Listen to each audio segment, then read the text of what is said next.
Boy, paabot ng banana chips. Susuya lang ako eh.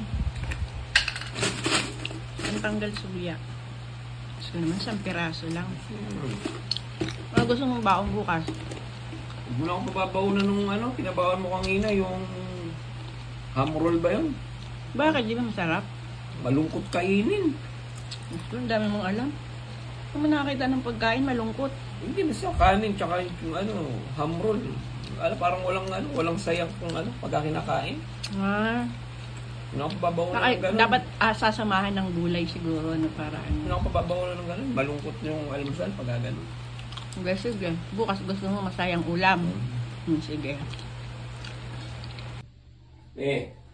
Asa di baong ko? Ayan. Ano na naman to, baka mamaya nakakalungkot na naman tong ulam ko ha. Masaya ka dyan. Tignan mo, check mo. Ano to? Oh, diba gusto mo baong masaya? Oh, ayan. Gara naman. Ito naman sipa.